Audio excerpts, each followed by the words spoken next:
Essa noite, meus irmãos, nós vamos encerrar o mês de mensagens natalinas, porém, nada, digamos assim, clichê, que nós tivemos expondo Lucas 1, João capítulo 1, em 2 domingos, e hoje nós vamos para um texto que, apesar de ser cristológico, muitas vezes não se lembra como um texto que fala também do que acontece na noite de Natal, e de maneira nenhuma é 25 de dezembro, mas pouco importando a data, o que acontece é que Deus se torna homem. E o texto que eu tenho em mente para essa noite, meus irmãos, é Filipenses capítulo 2, do versículo 1 ao versículo 11, onde nós vamos ter oportunidade de olhar para esse texto e aprender nele o que significou para Jesus ele se tornar homem e, em especial, o que isso implica na nossa vida, ele se tornar homem. Como que eu cheguei, meus irmãos, a esse texto? Eu vi algumas semanas atrás esses cartõezinhos de Natal, essas mensagenzinhas, em que destacava-se o bebezinho humilde que nasceu na manjedoura. Agora perceba bem, o cartão no seu texto destacava que esse bebezinho era humilde porque não tinha lugar para ele no hotel, né? Não tinha lugar para ele na hospedaria, e ele teve que nascer no subsolo, provavelmente de uma casa, onde os animais ficavam, um nível abaixo da casa, não exatamente subsolo, onde os animais eram guardados, e o berço dele teve que ser um coxo, uma manjedoura, e os seus pais eram pobres. E eu olhei para aquilo e falei, que marmota é essa? Atribuir a humildade de Cristo a fatores sociais.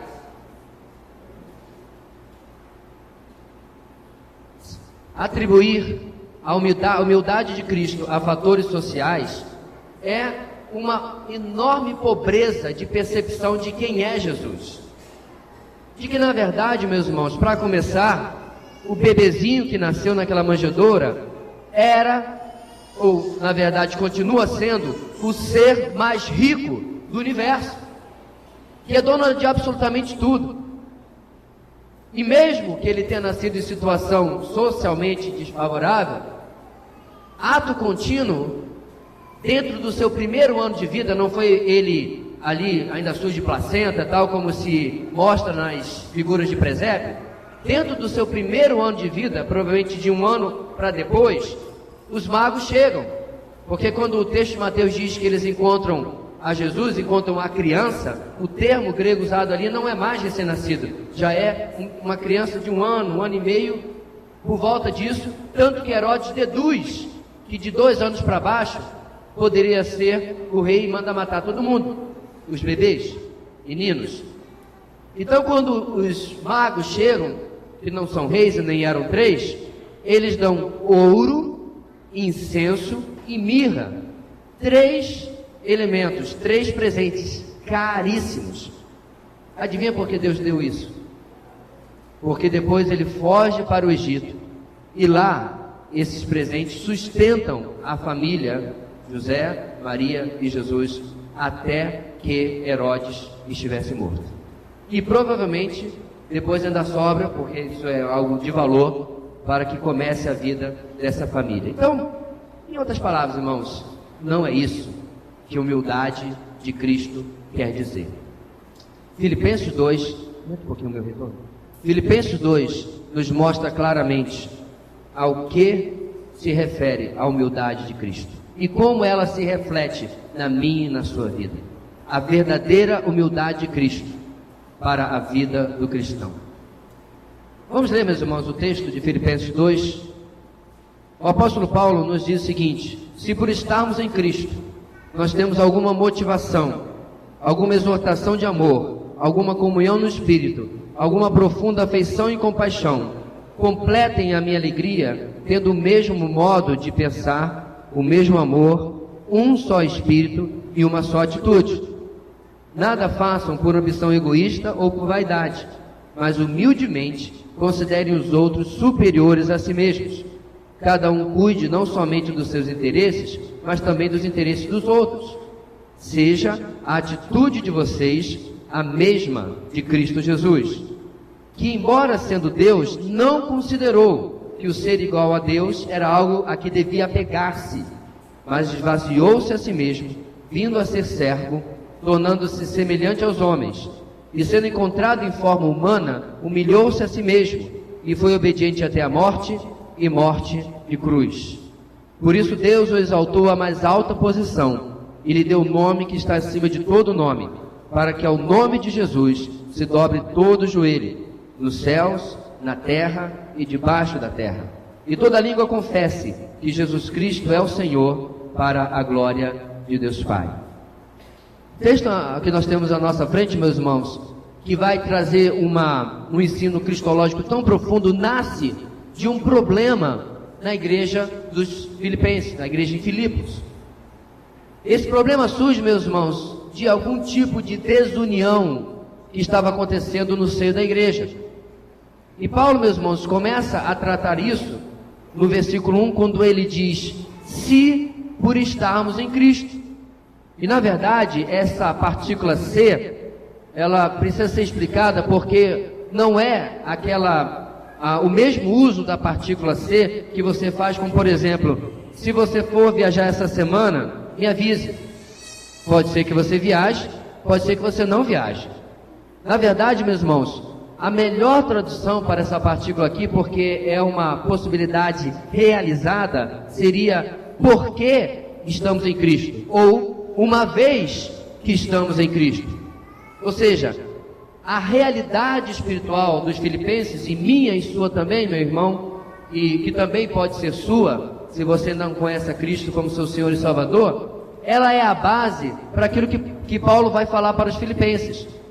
E o que essa realidade traduz? Vamos lá. Em primeiro lugar, 4 realidades para estarmos em Cristo.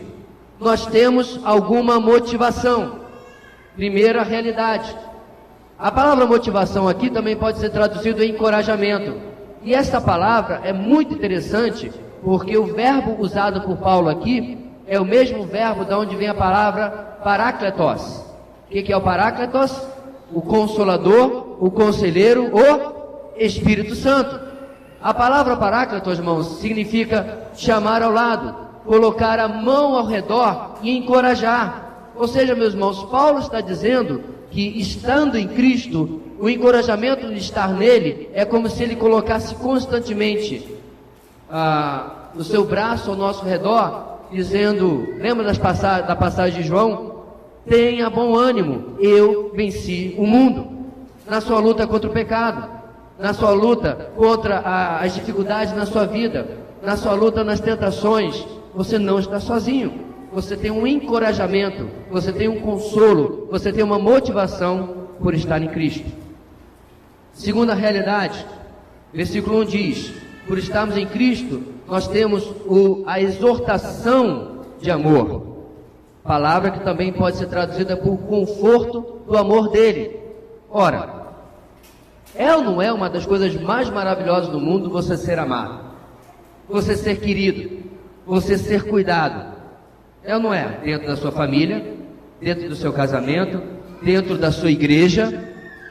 Quanto mais quando esse amor é do próprio Cristo por mim e por você. Meus irmãos, quantos testemunhos eu já ouvi de pessoas que não experimentaram na sua família um bom ambiente? Pessoas que às vezes já perderam todos os familiares e não dispõem de ninguém. Ou pessoas que às vezes até têm todos os familiares, mas não têm um bom ambiente na sua família. Mas quando encontram o Senhor, descobrem que há um amor acima daquele que ele sentia falta dentro da sua família ou de outras pessoas, o que quer que seja. Não há amor comparado com o amor que nós recebemos do Senhor Jesus. Esta é a segunda realidade. No versículo 1 nós temos a terceira realidade, que diz: por estarmos em Cristo, temos alguma comunhão no Espírito. Meus irmãos, na verdade, a tradução melhor deveria ser a comunhão que vem do Espírito. Eu já contei para vocês, e na oportunidade que eu tive de viajar na época de seminarista, a viagem missionária, quando eu fui lá para Singapura, quando ganhar aquela bolsa, com passagem e tudo. São oportunidades em que você conhece irmãos em Cristo que você nunca viu na sua vida. Conheceu ali naquela hora, ou há poucos dias. E, meus irmãos, é tão interessante, a família de Deus, com a ação do Espírito Santo, essa comunhão que está no versículo 1 é tão maravilhosa, que em pouco tempo, parecia que a gente se conhecia há muito tempo. Até hoje eu tenho um irmão, ou temos um irmão em Cristo, não é? Mas um amigo, que mora no Paquistão, estava comigo lá no Haggai, há uns meses atrás eu estava em casa, o telefone toca, eu olhei, só apareceu 00, um monte de número, eu falei, que coisa é essa? Aí eu atendi. Era o Ernest ligando lá do Paquistão, sei lá quanto deve custar uma ligação do Paquistão para cá. Sei que daqui para lá é caríssima, mas de lá para cá eu não sei. Ligando, eu falei, achei tudo bem e tal, porque só queria conversar comigo, só queria falar com um amigo.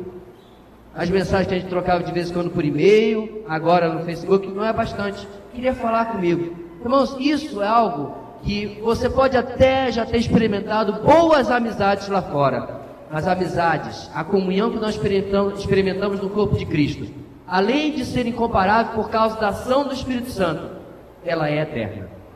Muitas vezes, meus irmãos, nós nos despedimos de pessoas que vão embora da cidade, do estado, e talvez nós nunca mais vamos ver. Talvez só por telefone, vamos nos falar, vamos falar pela internet, mas nós sabemos que nós estamos na companhia de irmãos, essa comunhão do Espírito, uma amizade eterna.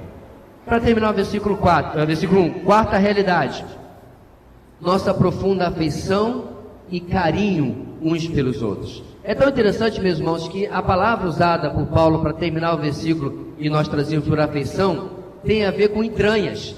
Existe até a tradução antiga que dizia entranháveis amores e afetos, ou alguma coisa assim. Por que, meus irmãos? Porque as entranhas eram consideradas como o centro das emoções, não o coração. Então, quando você sentia muito amor, muito carinho, se sentia aqui. Eu aqui sinto fome, mas tudo bem. O pessoal antigo do Oriente pensa diferente, né? Então, a ideia, meus irmãos, é que nós temos borboletas, né? O nosso estômago sente aquele remexer por causa do amor que nós temos uns pelos outros. O Senhor Jesus se constrangeu no Espírito, ele teve essa mesma sensação quando ele percebia a pecaminosidade de Jerusalém. Então, meus irmãos, a ideia aqui é que nós temos uma atitude, algo que nós temos prático dentro da igreja, ou seja, o potencial, a capacidade de agir em benefício do outro. Sim, porque carinho, afeto, amor no corpo de Cristo não pode ser algo platônico, não pode ser algo, como direi, abstrato, mas tem que ser algo absoluto.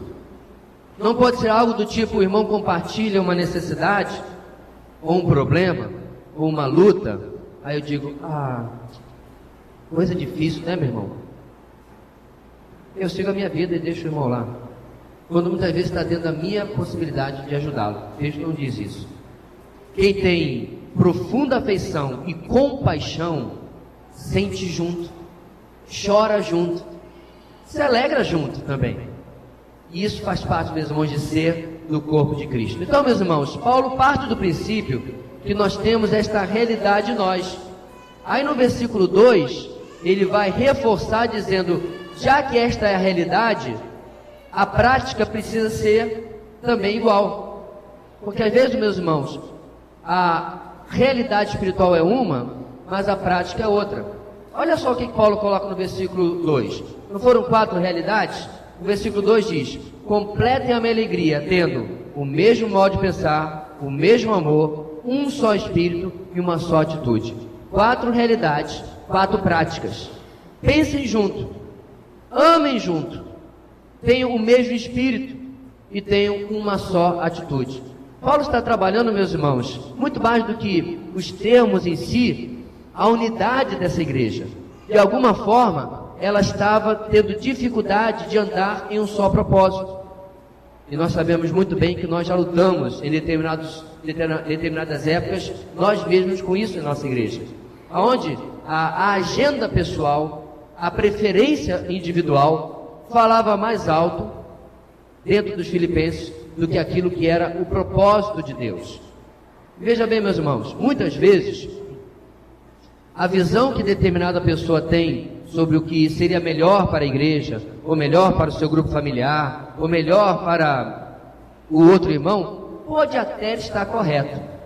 Mas quando ele não está, essa intenção, esta visão, este propósito, debaixo daquilo que nós vamos aprender a partir do versículo 3 em diante, não é algo que venha de Deus. A melhor das intenções, a melhor das visões, a maior clareza com que você possa ver o que é o melhor para a sua igreja, para o seu grupo familiar, para o seu irmão, para o seu discipulador, para o seu discípulo, não importa.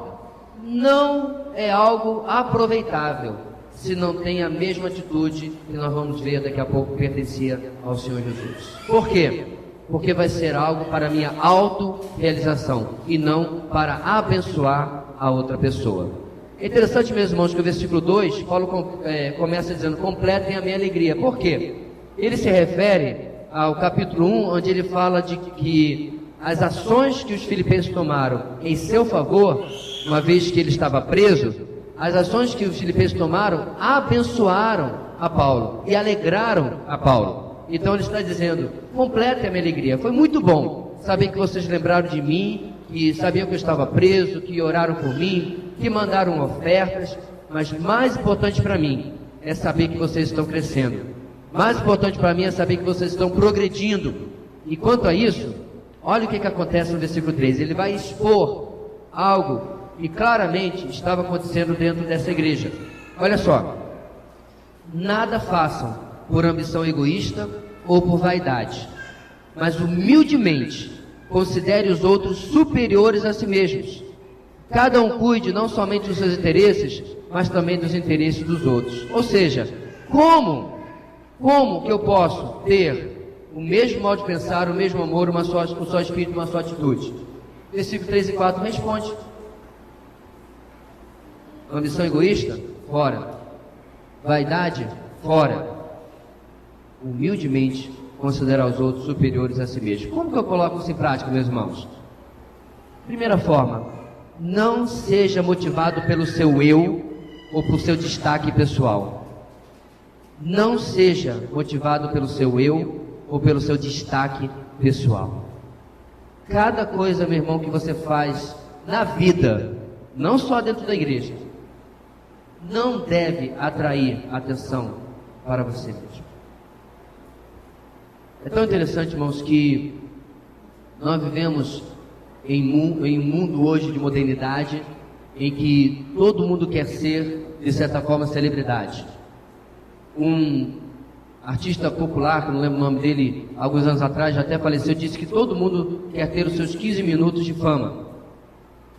Então hoje, se você receber uma pessoa receber pelo correio um convite para fazer parte de um reality show, se você mandar 10 convites, 9 responderão positivamente.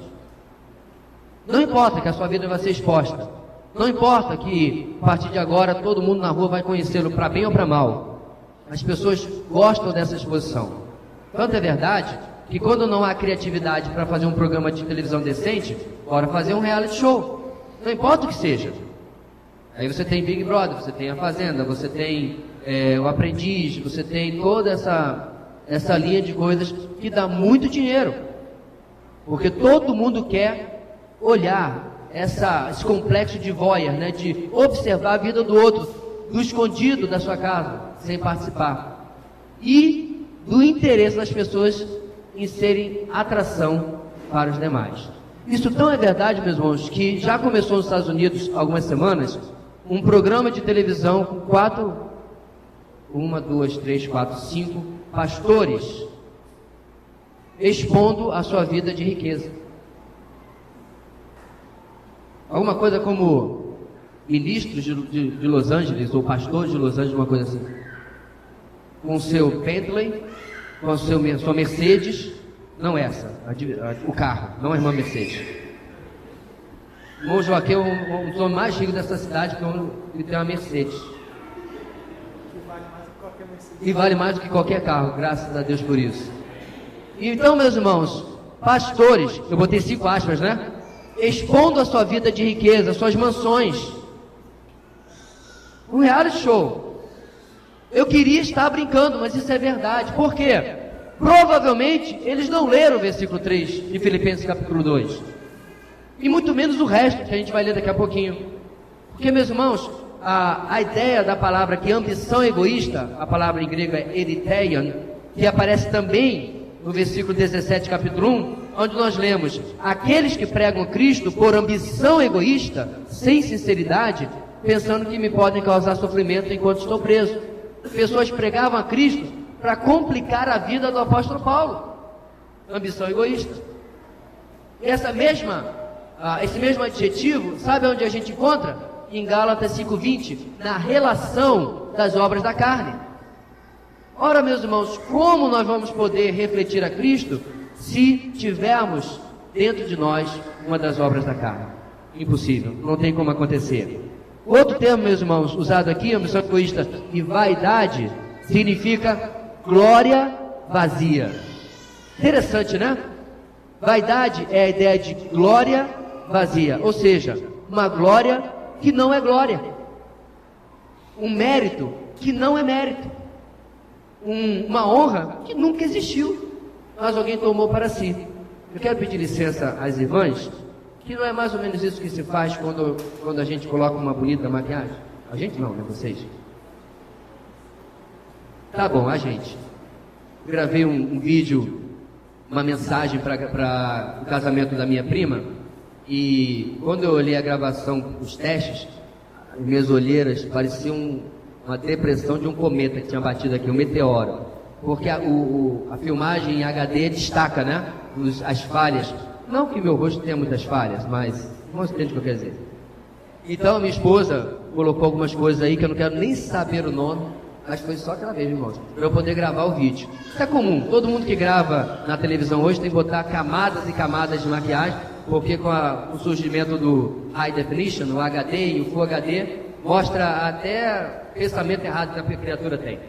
Então, meus irmãos, quando se usa uma maquiagem, o que a gente está tentando fazer? Esconder uma realidade. Esconder algo e apresentar uma beleza que é uma vaidade, uma glória vazia, porque não procede, não é exatamente aquilo. Eu não quero, pelo amor de Deus, que as irmãs acham que eu estou pregando botar maquiagem aqui, viu, irmã Lília? De maneira nenhuma. Maquiadora profissional. De maneira nenhuma. Fique bonita para o seu marido, não tem problema nenhum. Mas a questão, meus irmãos, é que isso, deixa a maquiagem lá de fora, quando se traduz das minhas ações, especialmente na igreja do Senhor, não tem condição.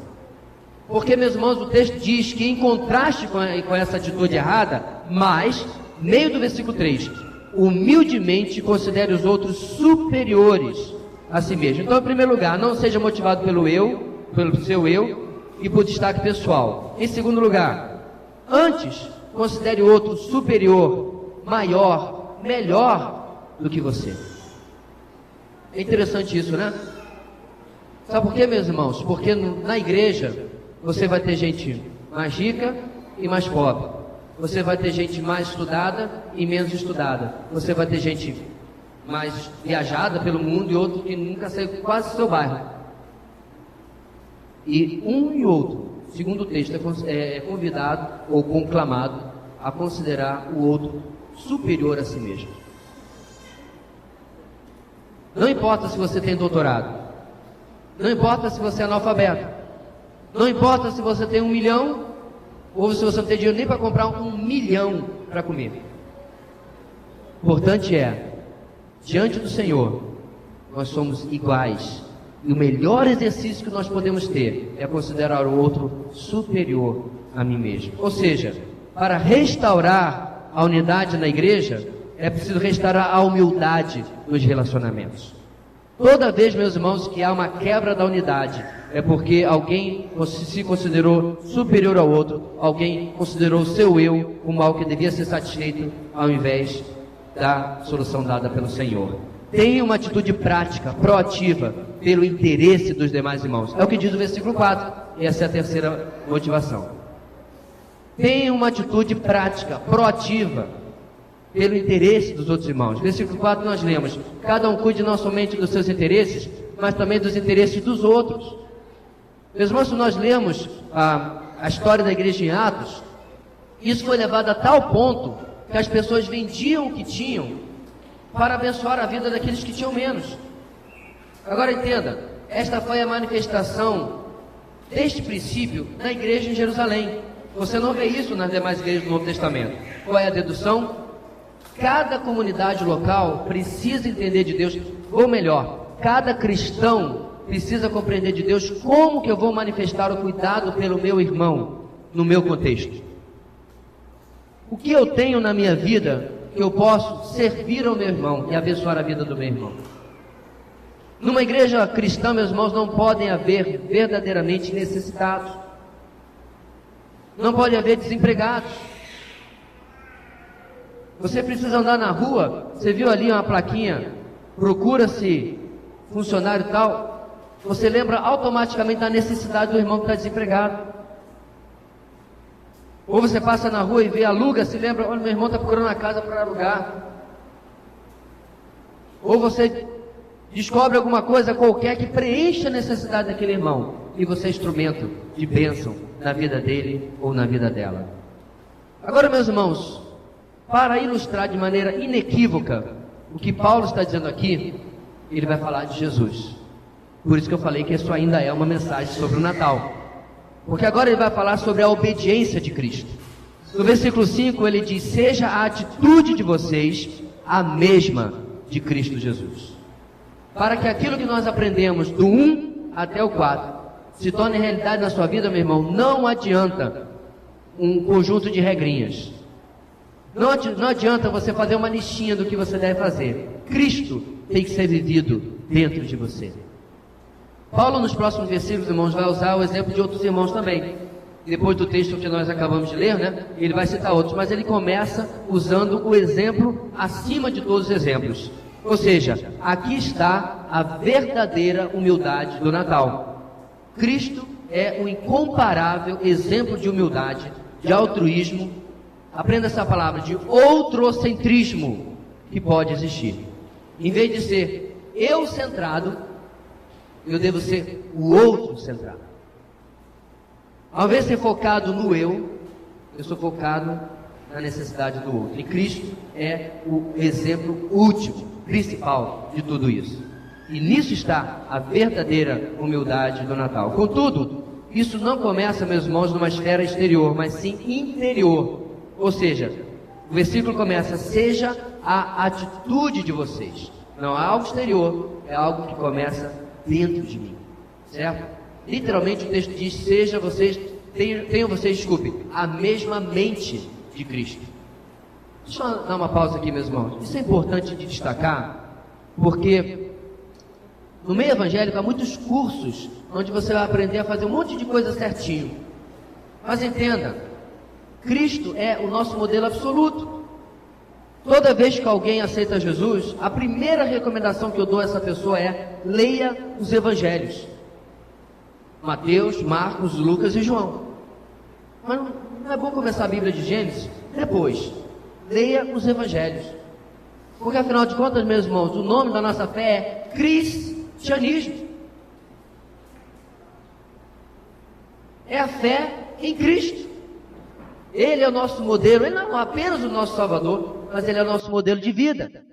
E nós precisamos conhecer tudo ou cada ação da sua vida e imitá-lo. Então, meus irmãos, no versículo 6, Paulo começa a explicar qual foi a atitude de Cristo, que nós temos que ter em nós também. A atitude dele foi a seguinte: que embora sendo Deus, não considerou que o ser igual a Deus era algo a que devia apegar-se.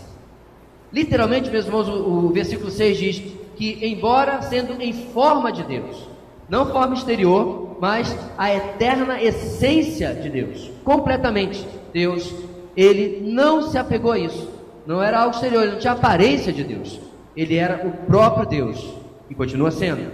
Porém, meus irmãos, ele voluntariamente se afasta, se aparta do seu direito de ser Deus em toda a sua glória e em todo o seu esplendor. Perceba, meus irmãos, às vezes nós temos dificuldade de se apartar de um relógio. Nós temos dificuldade de abrir mão de qualquer coisa de valor que nós tenhamos. Mas perceba que Cristo se apartou da coisa mais valiosa que ele tinha, que era ser igual a Deus. Deus Pai percebeu que o Deus Filho estava disposto a abrir mão da sua glória, do seu esplendor, e transformar-se em algo que era inimaginável para qualquer ser humano sequer pensar que pudesse acontecer na história da humanidade. Ele se tornar homem. Por que, meus irmãos? Porque o que ele abriu mão era valioso, mas ele escolhe abrir mão pelo prêmio que já era dele, o direito de ser quem ele era. Então perceba, meus irmãos, quando nós falamos sobre Natal, nós temos que esquecer essa história de bebezinho. Várias músicas que eu gosto, elas destacam que quando aquele bebê estava lá, ele estava sustentando o universo com a mão do seu poder. Pastor, mas ele é um bebezinho indefeso. Tanto é verdade que seus pais fugiram para o Egito para preservar a sua vida, porque Herodes queria matá-lo. Não se engane, continuava sendo o próprio Deus. Por que eu estou destacando isso, meus irmãos? Porque este é o verdadeiro significado da humildade do Natal. Não a manjedoura, não o estábulo, não a situação social dos seus pais,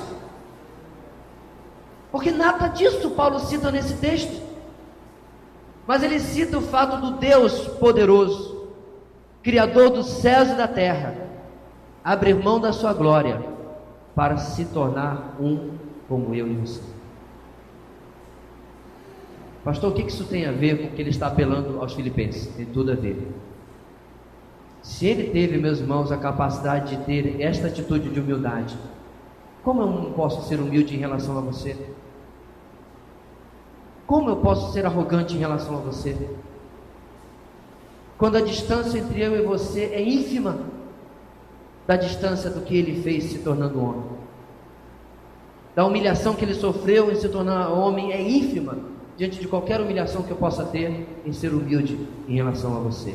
Esta é a lição que está nesse texto. Então, meus irmãos, ele se tornou algo diferente. Versículo 7. Não se apegou a ser Deus, mas esvaziou-se a si mesmo, vindo a ser servo, tornando-se semelhante aos homens. Novamente, literalmente o texto diz: esvaziou-se a si mesmo, tomou forma de servo, a essência de servo, tornando-se semelhante aos homens. Então, meus irmãos, ele abre mão de assumir a aparência da criatura, do homem a que ele criou, para se tornar servo, mais ainda do que os homens, mas servo dos homens. Ele mantém sua divindade, mas ele se envolve da essência humana, 100% Deus, 100% homem. E o mais importante disso tudo, meus irmãos, é que a mesma palavra que é usada para servo, é usada para escravo no Novo Testamento. Eu quero que você tire da sua cabeça a senzala dos meus antepassados negros, da maioria aqui também. Não é isso que o texto está dizendo. Quando esse texto foi escrito, a escravidão dos africanos nem existia ainda. Ele está se referindo ao escravo na cultura greco-romana. O escravo, que era até bem cuidado, era uma propriedade do seu senhor, mas não tinha direito algum.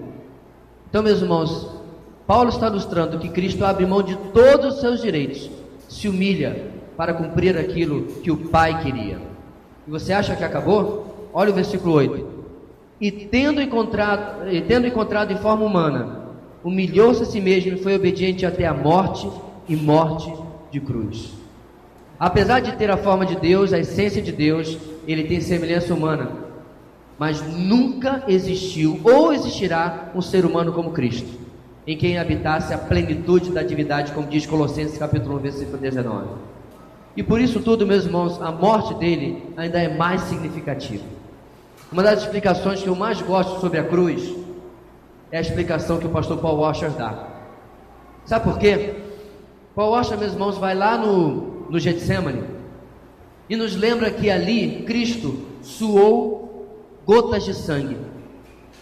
E ele faz uma oração. Qual é a oração que ele faz? Pai, se possível, afasta de mim esse cálice, contudo não seja feita a minha vontade, mas a tua. O cálice é símbolo de ira. Cálice é símbolo de julgamento. O Criador do universo estava com medo da cruz? Agora perceba, meus irmãos, o pastor Paulo destaca que depois de Jesus e antes de Jesus, centenas de milhares de pessoas morreram crucificadas. Alguns depois de Jesus, cristãos como eu e você, morreram cantando. Agora deixa eu entender direitinho. O Senhor, autor e consumador da nossa salvação, estava com medo da cruz? E os seus seguidores foram para a cruz cantando? Algo está errado. Não. O que Paulo está dizendo, meus irmãos, quando ele destaca a cruz aqui, ele não está se referindo aos cravos que prendiam ali. Ele não estava se referindo aos açoites que ele recebeu antes. Ele não estava se referindo nem à coroa de espinhos. Ele não estava se referindo à humilhação pública de ficar quase nu por horas a fio, sendo exposto para as pessoas. Ele muito menos estava se referindo à angústia de respirar que passa quem está na cruz, porque depois de algum tempo com os braços estendidos, tudo isso aqui adormece. Você tem que usar a força das pernas. Detalhe, os pés estão encravados para erguer o seu corpo e poder respirar. Nada disso passava pela mente de Paulo, porque isso é muito pouco. E como eu disse, muitos dos nossos irmãos foram para a cruz cantando, adorando a Deus, e morreram alegres.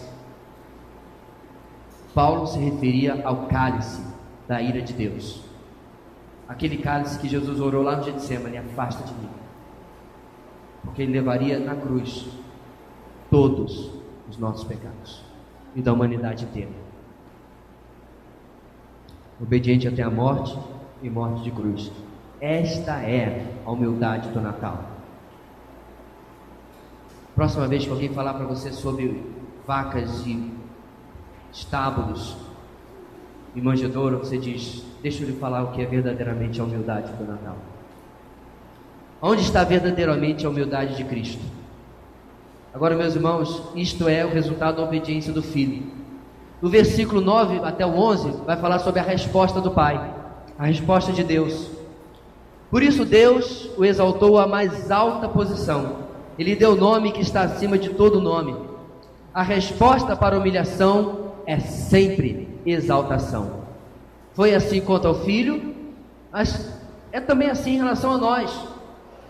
Meus irmãos, o convite à humildade não é um convite para ficar eternamente com o rosto em terra. O convite passa pelo pensamento de 1 de Pedro 5,6.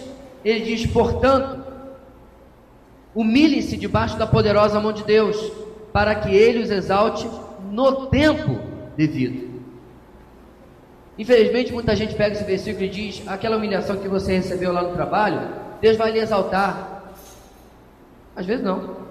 Às vezes você vai ser humilhado e absolutamente nada vai acontecer com aquela pessoa, porque o texto diz que Deus vai nos exaltar no tempo devido. Meus irmãos, que nós possamos nos contentar com a exaltação que Ele vai nos dar na glória. Mensagens e mais mensagens são pregadas hoje, onde você é levado a buscar uma exaltação circunstancial, humana. Inclusive tem uma música que diz assim, né? Quem viu você caído vai ver você lá no palco exaltado. Isso não é cristianismo não, irmãos, isso é mundanismo. Isso é materialismo. Porque, meus irmãos, os nossos irmãos apóstolos, qual deles foi exaltado em vida? Qual deles teve reconhecimento em vida? Muitas vezes, meu querido, as humilhações que você possa sofrer aqui serão apenas recompensadas eternamente. E eu espero que isso lhe basta. Eu espero que isso lhe seja suficiente, porque o reconhecimento vem do Senhor, não de nós. A recompensa, meus irmãos, não é a exaltação em si. A recompensa é ouvir o reconhecimento dos lábios do nosso Pai. Essa é a verdadeira recompensa. Enquanto muitos ficam buscando recompensa de profissional, financeira, ou pelo menos que aquele que me humilhou seja humilhado também, O verdadeiro cristão se contenta em ouvir a recompensa dos lábios do nosso Deus. Quando ele vai reconhecer que tudo que você passou não foi em vão, você já vai saber para que isso tudo serviu. Porque, meus irmãos, o próximo versículo vai nos falar sobre isso, mas antes disso, deixa eu lhe dizer, no caso de Cristo, seu nome que ele recebe é incomparável, exaltado acima de qualquer outro. Não há nome em nenhuma outra religião. Na verdade, João Calvino diz, fora de Cristo, nada existe, senão ídolos. Ele é incomparável, ele não tem nenhum que possa competir com ele. Meus irmãos, o concurso onde Cristo está participando, não tem mais nenhum escrito. Todos os lugares são ocupados por ele. Por quê? Versículo 11. Para que ao nome de Jesus se dobre todo o joelho, nos céus, na terra e debaixo da terra. Infelizmente, alguns têm colocado um significado místico no nome original de Jesus, Yeshua. Tem até gente que não fala Jesus. Em nome de Yeshua, amém. Não é isso que Paulo está dizendo. Isso é mera imaturidade e invencionice mística. O que Paulo está falando aqui, meus irmãos, é sobre a pessoa bendita de Cristo. Esse significa o nome de Cristo. É a obra dele, aquilo que ele realizou. Diante desse nome, da obra de Cristo, da pessoa de Cristo, todo o joelho se dobrará. Agora perceba, meus irmãos, todo o joelho se dobrará, alguns voluntariamente, outros involuntariamente. Alguns porque querem, outros porque serão obrigados. Graças a Deus nós, ou pelo menos a maioria de nós, porque nós queremos, porque nós reconhecemos o seu senhorio. Da mesma forma, meus irmãos, que os 24 anciãos de Apocalipse se ajoelham diante do Cordeiro, tiram as suas coroas, coroas que eles receberam pelos que eles fizeram, recompensa. Eles tiram as suas coroas e colocam aos pés do Cordeiro e se ajoelham. Nós faremos da mesma forma. Paulo aqui, meus irmãos, está lembrando de Isaías 45, versículo 22 e 23, onde nós lemos: voltem-se para mim e sejam salvos, todos vocês, confins da terra, pois eu sou Deus e não há outro. Por mim mesmo eu jurei, a minha boca pronunciou com toda a integridade uma palavra que não será revogada. Diante de mim todo joelho se dobrará, junto a mim toda língua jurará. Paulo lembra lá de Isaías e repete: isso aqui se cumprirá em Cristo. Lembra que eu falei sobre a sua humilhação? Qual o propósito dela? Qual o propósito também será da sua exaltação? Versículo 11: e toda língua confesse que Jesus Cristo é o Senhor, para a glória de Deus Pai. Da mesma forma, meus irmãos, que no capítulo 1 de Efésios, Paulo vai colocar diversas formas de que tudo que acontece na nossa vida é para a glória de Deus, a humilhação de Cristo, tanto quanto a sua exaltação. Qualquer humilhação que você possa passar, qualquer humildade que você possa viver, o objetivo é a glória de Deus. O texto diz que todos nós declararemos que Ele é o Senhor. A mais antiga declaração de fé. Toda a humanidade dirá que Ele é o que Ele é. Grande eu sou, o ancião de dias, o Criador, o Deus dos deuses, o Senhor dos senhores, o Rei dos reis. Todos declararão quem Ele é.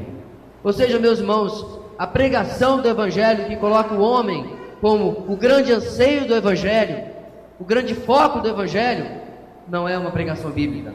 Porque o grande foco do Evangelho é a glória de Deus, não apenas a salvação do homem. Isto é quase um subproduto.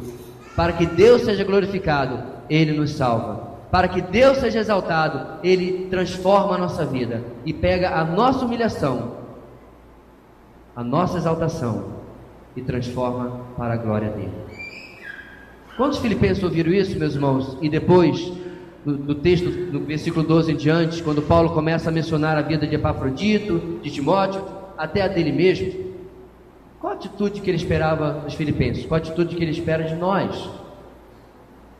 Que nós possamos compreender, meus irmãos, que quando nós vivemos o exemplo de Cristo, a minha agenda pessoal inexiste.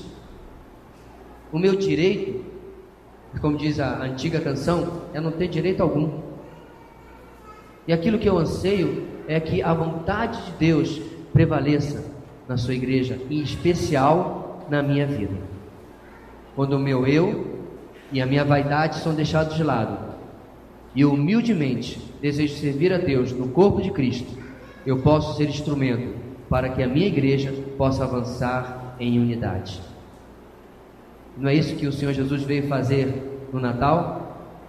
Inaugurar um povo para si mesmo, um corpo, não uma bandeja de pés, de pescoços e etc., mas um corpo, aonde, meu irmão, eu preciso muito da sua vida.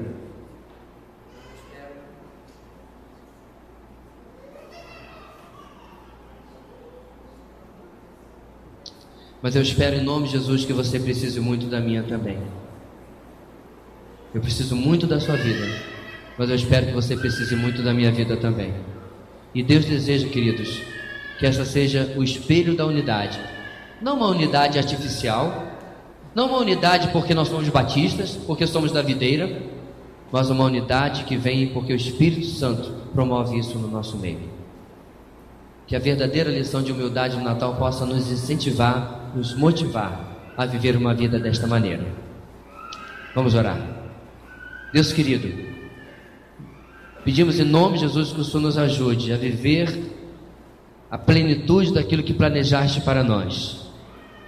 Que nos ajude, ó Deus, a fazer aquilo que precisamos para viver uma vida que te glorifique, que te agrade. Uma vida, ó Deus, onde nós possamos, mesmo debaixo de humilhação, glorificar o Teu nome, sabendo que a verdadeira recompensa é ouvir o reconhecimento dos Teus lábios, de que nós vivemos para a Tua glória. Em nome de Jesus, amém.